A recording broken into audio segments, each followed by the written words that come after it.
Everyone, कैसे हो? आशा करते हैं आप लोग मस्त और जबरदस्त हो गए।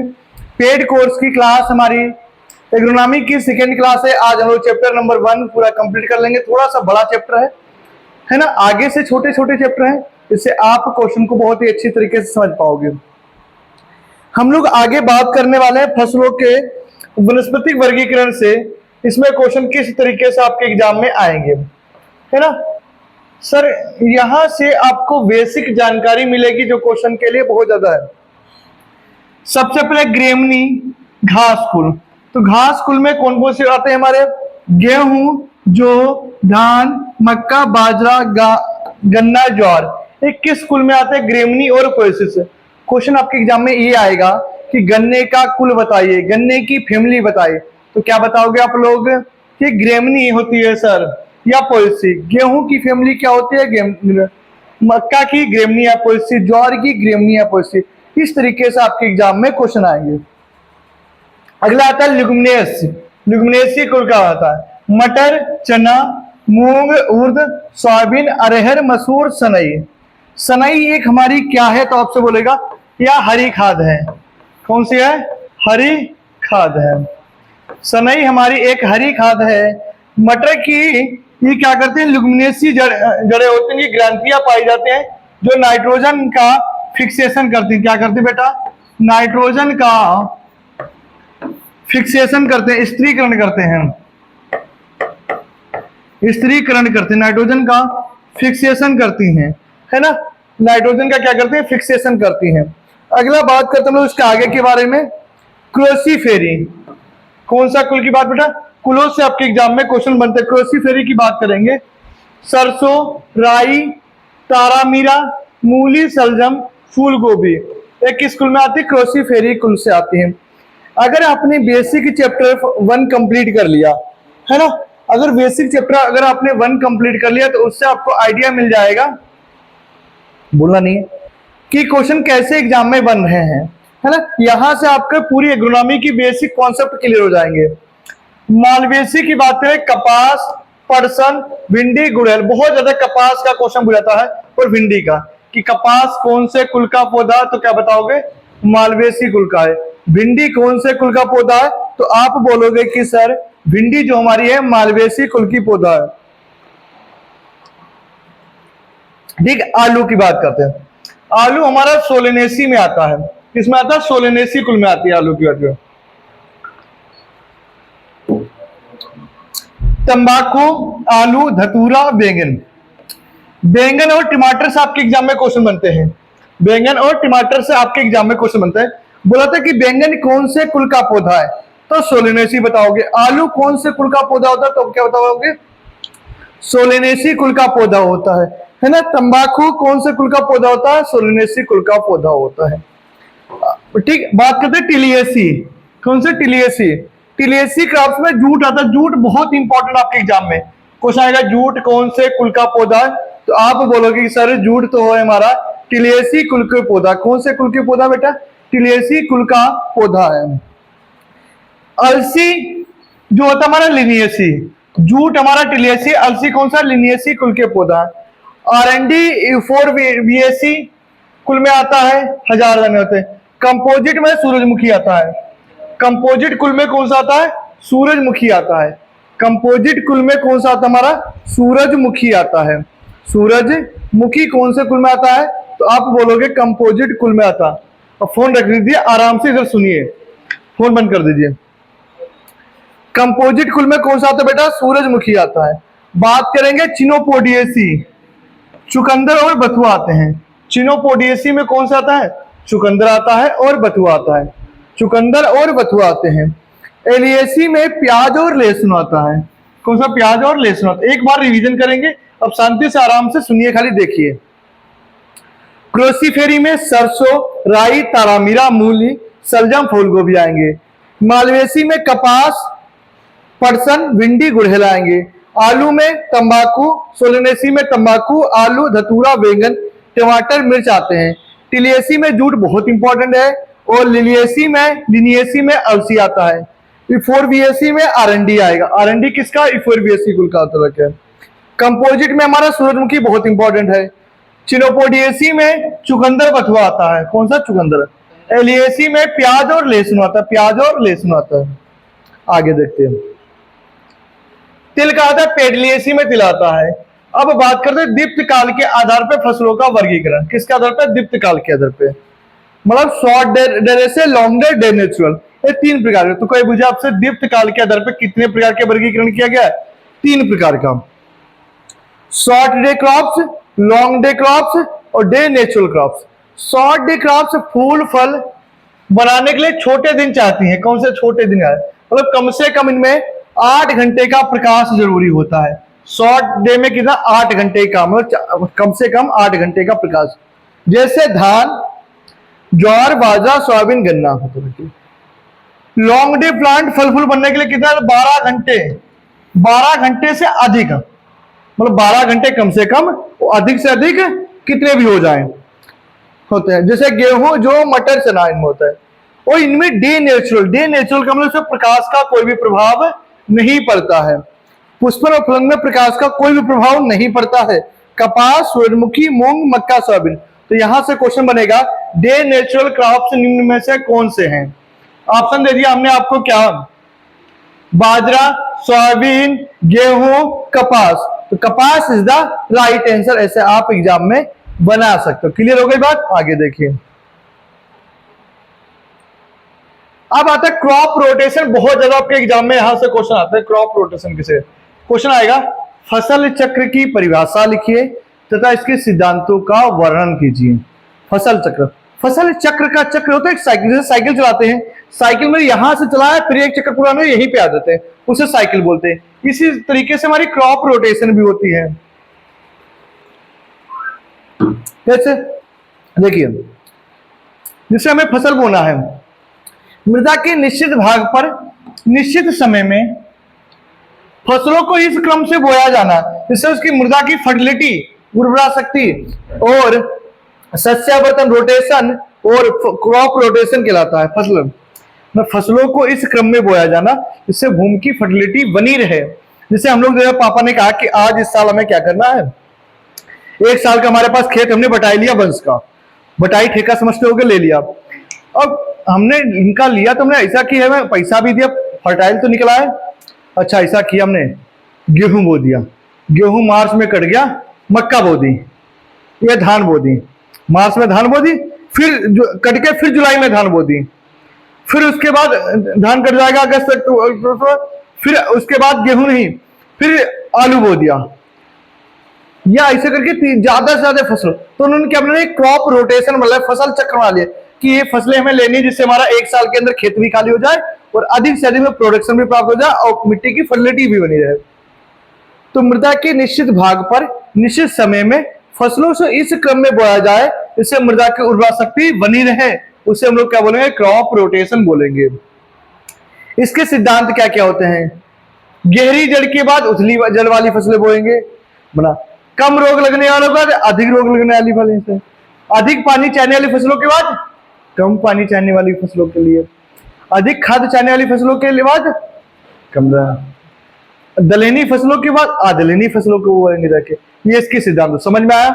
हमने बोला दलहनी फसलों के बाद अदलहनी फसलों को बोएंगे और कम पानी चाहने वाली फसलों के बाद अधिक चाहने वाली फसलों को बोलेंगे जाके, कम खाद उर्वरक चाहने वाली फसलों के बाद अधिक खाद उर्वरक चाहने वाले, कम समय में पकने वाली फसलों अधिक समय में पकने वाली फसलों के साथ बोलेंगे। इस तरीके से इसके क्या हो गए, प्रिंसिपल ऑफ क्रॉप रोटेशन हो गए।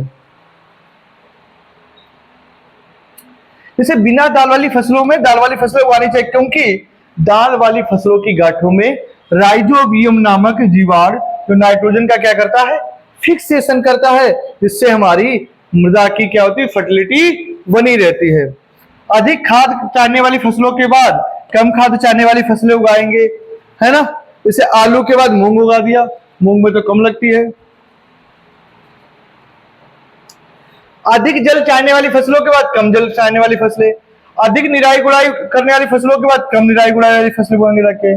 फसल चक्र में फसलों का समावेश ऐसा है कि श्रम, सिंचाई, उर्वरक, बीज, धन का वर्ष भर क्षमता पर उपयोग और किसान को अनाज, सब्जी, दाल, चारा, रेशा, नगद रुपया मिलता रहे। फिर समान कीट बीमारियों वाली अलग अलग जिसमें रोग लगते हो तो ऐसी फसलें बोएंगे, इससे उनके क्या है कीट मर जाएंगे। अब हम लोग बात करेंगे, नेक्स्ट टॉपिक हमारा है क्रॉप रोटेशन के क्या लाभ है, फसल चक्र के लाभ। फसल चक्र से अधिक उपज प्राप्त होती, बिल्कुल सही बात है। वर्ष भर नियमित आमदनी मिलती रहती है और फसल चक्र के द्वारा भूमि कटाव को रोका जा सकता है। हमने बोला अधिक उत्पादन प्राप्त होता है, वर्ष भर नियमित आमदनी मिलती रहती है, फसल चक्र के द्वारा भूमि के कटाव को भी रोका जा सकता है। फसल उत्पादन के व्यय में कमी होती है, वर्ष भर कई बार धन प्राप्त होता रहता है। ठीक, उपलब्ध संसाधन जैसे मानव, पशु, कृषि मशीनरी आदि की क्षमता भूमि की भौतिक, रासायनिक, जैविक दशा का लगातार ठीक बनी रहती है। ठीक, घरेलू आवश्यकताओं की पूर्ति होती है, मृदा उर्वरता का संरक्षण होता, खरपतवार, कीट पतंगों, बीमारियों का आक्रमण कम होता है। बाजार की नियम मांग के अनुरूप हमें क्या होते हैं, फसलें प्राप्त होती रहती हैं, जिससे हमारा क्या हो, उत्पादन प्राप्त हो और अधिक ही पैसा प्राप्त हो जाए।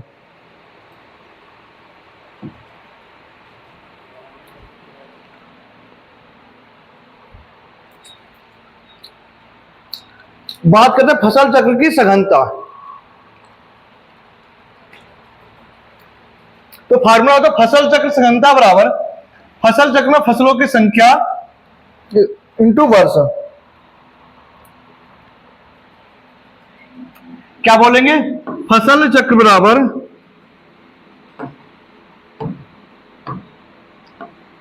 फसल चक्र बराबर फसलों की संख्या वर्ष भर में मौजूद, वर्ष भर में फसलों की संख्या, फसलों की संख्या या वर्ष भर हटा दो, फसलों की संख्या बटे कुल वर्ष, कुल वर्ष इंटू 100। जैसे हमने एग्जाम्पल दिखाया आपको, एग्जाम्पल क्या लिया हमने एग्जाम्पल के तौर पे, जैसे हमने एग्जाम्पल ले लिया गेहूं, धान। ठीक, इसे डेस लगा है, इसका मतलब क्या है, एक ही वर्ष है। अगर कॉमा लगा दी इसका मतलब वर्ष खत्म हो गया। हमने गेहूं ले लिया, धान ले लिया और इधर धान कटने के बाद फिर से हमने धान कट के आलू ले लिया या गन्ना ले लिया।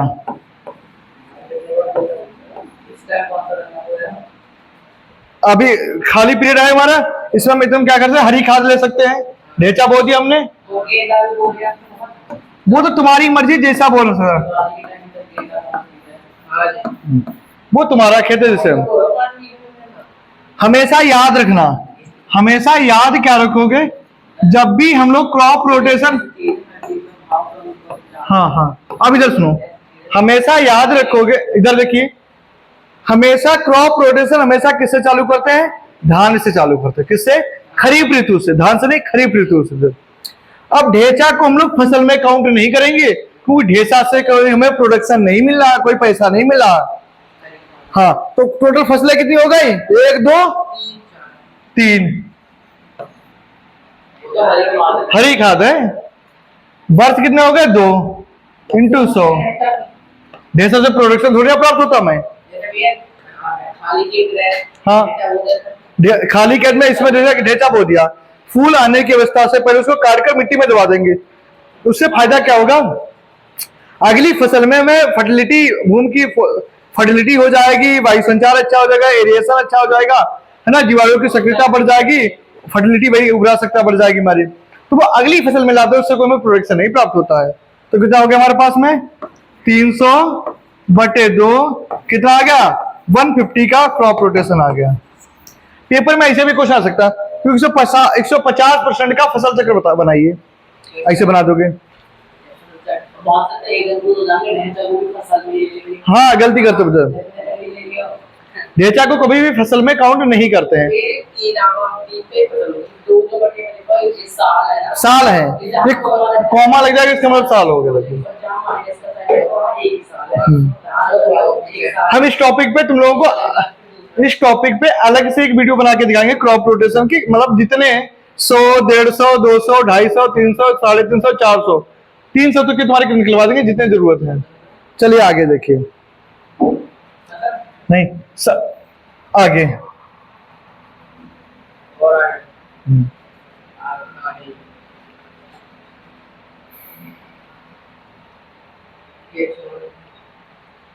आप लोग बात करेंगे मल्टीपल क्रॉपिंग किसे कहते हैं। मल्टीपल क्रॉपिंग किसे कहते हैं?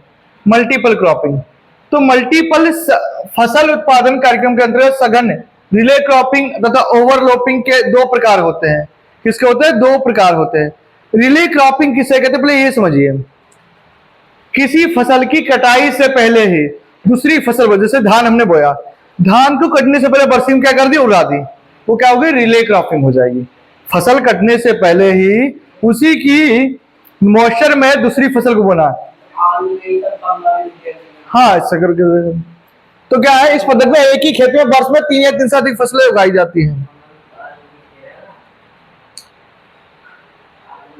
ठीक।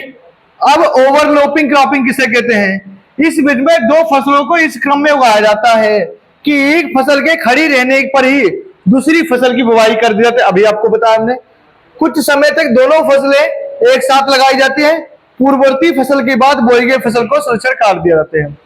क्या कर दिया जाते? काट दी जाती है। जैसे मान लो हमने बोला ना कि धान में बरसीम उड़ा दी, थोड़े दिन तक धान बरसीम एक ही साथ ग्रो होंगे रखे, फिर उसका धान को काट लिया जाएगा, बरसीम आपको ग्रो होती रहेगी। हाँ निकाले, देखो धान में बरसीम बोना, कपास में बरसीम बोना, धान में मसूर बोना, ये सब क्या हमारे रिले क्रॉपिंग के एग्जाम्पल हैं। बात करते हैं इंटरक्रॉपिंग, बहुत ये सब आपके एग्जाम में, कंपटीशन एग्जाम में यहाँ से कुछ आता है। इंटरक्रॉपिंग किसे कहते हैं? किसी फसल के बीच में दूसरी फसल को उगाना इंटरक्रॉपिंग कहलाता है। अभी दिखा रहे हैं, इस विधि में मुख्य फसल के बीच में रिक्त स्थान का उपयोग कर दूसरी फसल उगाई जाती है। जिसे समझे, ये हमारे पास कोई खेत है, यहाँ पे हमने क्या बो दिया? गन्ना बो दिया, या गन्ना बो दिया है। अब जो खाली जगह बची है खूड़ के बीच में, इसमें गेहूं बो दें, मसूर बो दें, आलू बो दें, सरसों बो दें, जो भी फसल है। हाँ, तो उसको वो जो गन्ना हमारी क्या है? बस गन्ना हमारी क्या मुख्य फसल है, और ये जो है बीच वाली है एक गौड़ फसल है। हाँ, तो दवा तो गेहूं भी दे देता है, उसका वो टाइम पीरियड बढ़ने का, तो गेहूं का जो टाइम, गन्ने का टाइम पीरियड बढ़ने का होता अक्टूबर से लगा के उधर होते रखे जब, हाँ बारिश के टाइम पे होता रखे, जब तक हमारा क्या था मक्का का ये सब कट जाती है। मक्का भी भाई जून में कट जाती मक्का है, और गेहूं भी अक्टूबर में बोओगे, इधर फरवरी मार्च में कट जाएगा। तो गन्ने की ग्रोथ जो होती है हमारी जून से लगाकर नवंबर तक, तभी बारिश के मौसम जैसे होते हैं कि खाद डालो गन्ना ग्रोथ होगा। क्रॉपिंग सिस्टम किसे कहते हैं? सोल क्रॉपिंग, किसी भी एक फसल को किस्म को शुद्ध रूप से उगाना उसे सोल क्रॉपिंग कहते हैं।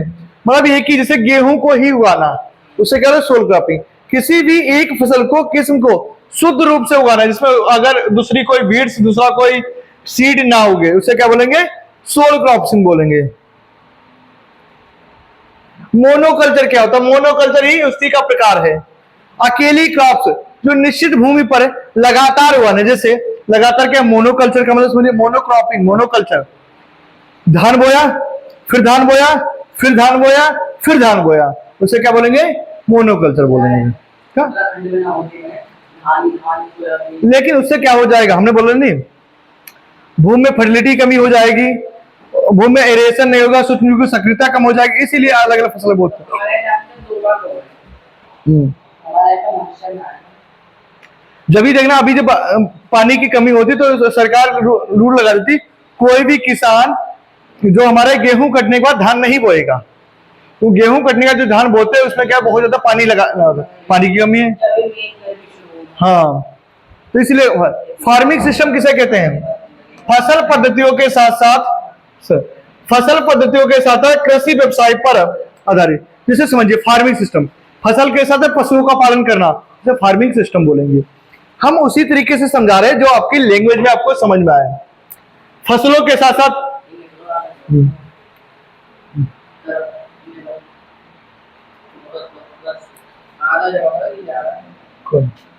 केवल फसल पद्धति के साथ व्यवसाय पर आधारित, जैसे वानिकी करना, मधुमक्खी पालन करना, एपीआर। अब यहां से क्वेश्चन आएगा, मधुमक्खी पालन को हम लोग बोलते हैं एपी कल्चर, मछली पालन को क्या पीसी कल्चर, इसको है ना, इसको सेरी कल्चर। हाँ हाँ ये समझ रखे। अब बात करते हैं क्रॉपिंग सिस्टम की, बोलो मत, क्रॉपिंग सिस्टम क्या होते हैं? फसल पैटर्न का प्रयोग फार्म पर किया जाता है तथा इसका संबंध फार्म संसाधनों अन्य व्यवसायों के साथ साथ होता है और उपलब्ध। ये हम देखते हैं क्रॉपिंग सिस्टम हमें कौन से हमारे पास यंत्र है, कौन सी विधि से कौन सी बोना, इसके अकॉर्डिंग ही हम लोग क्रॉपिंग सिस्टम को अपनाते हैं। क्रॉपिंग स्कीम किसे कहते हैं? फसल चक्र को अलग अलग खेतों में निश्चित समय में इस प्रकार अपनाया जाए जिससे भूमि की उर्वरा शक्ति बिना ह्रास किए अधिक उपज मिल सके। हमने बोला फसल चक्रों को अलग अलग खेतों में निश्चित समय में इस प्रकार अपनाया जाए जिससे भूमि की उर्वरा शक्ति को बिना ह्रास किए, बिना नुकसान पहुंचाए, क्या रहे,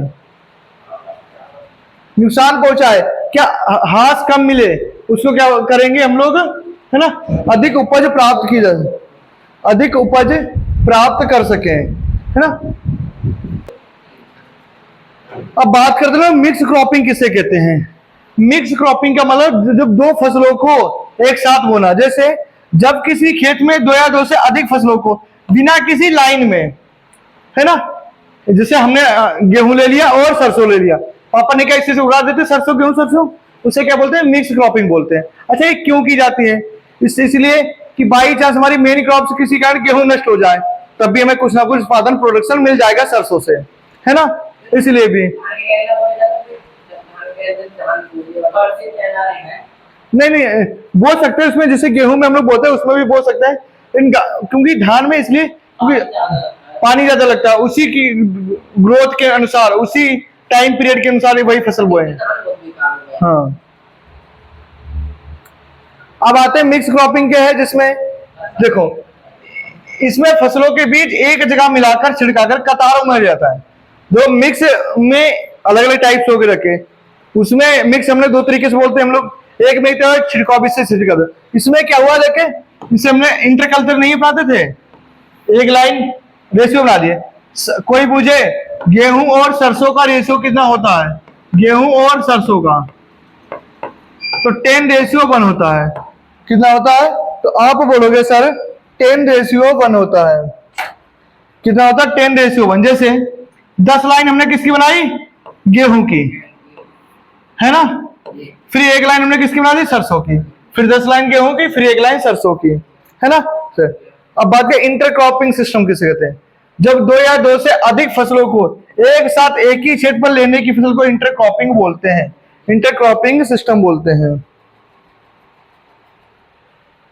जब किसी खेत में दो या दो से अधिक असमान किस्म, अलग अलग किस्म की हो, एक साथ उगाई जाती हैं, तो उसके और आधार फसल को पत्तियों में बोया जाता है, इससे क्या बोलते हैं? इंटरक्रॉपिंग बोलते हैं, इंटर सिस्टम बोलते हैं।